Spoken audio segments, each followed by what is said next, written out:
ഗുരുഭ്യോ നമ. ഓം നമോ ഭഗവതേ വാസുദേവായ. ഓം നമോ നാരായണായ. നാരായണീയം ദശകം 63, ശ്ലോകം 3-4.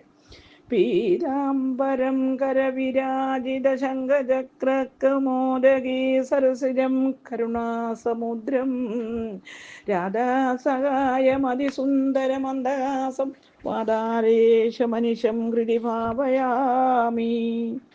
ശ്ലോകം 3.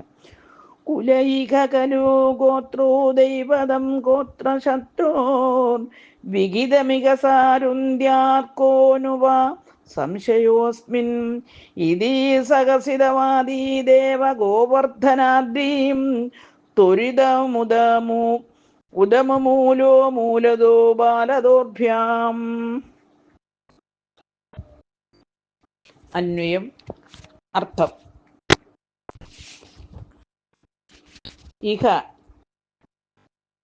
ഈ കുലേ ഗോകുലത്തിലെ ഗോപവംശത്തിൽ ഗോത്ര ഗോവർത്തന പർവ്വതം ദൈവതം കലു പരദൈവമാണല്ലോ സഹ ആ പർവ്വതം ഇഹ ഇവിടെ ഗോത്രശത്രു ഇന്ദ്രനിൽ നിന്നുണ്ടായ വിഹിതം ആപത്തെ രുന്ധ്യ തടയും വ നിങ്ങൾക്ക് അസ്മിൻ ഈ വിഷയത്തിൽ കനു സംശയ എന്ത് സംശയമാണുള്ളത് ദേവ അല്ലയോ ദേവ.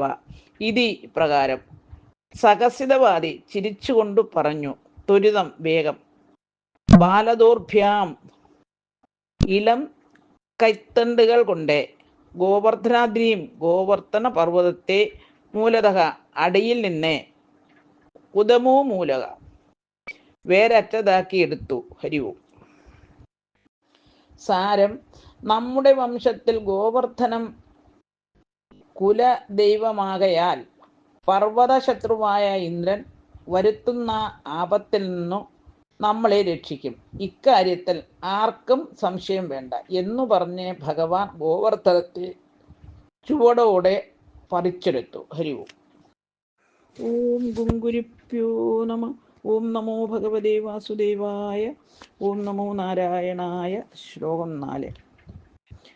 തദനുഗിരിവരസ്യ പോതൃതസ്യാസ്യ താപൻ സിഗതില മൃദുദേശേ ദൂരദോ വാരിതാവേ പരികര പരമിശ്രാൻ ധേനു ഗോവാൻ അധസ്താൻ ഉപനിദതൻ അധസ്താഹസ്തേ പത്മേന ശൈലം.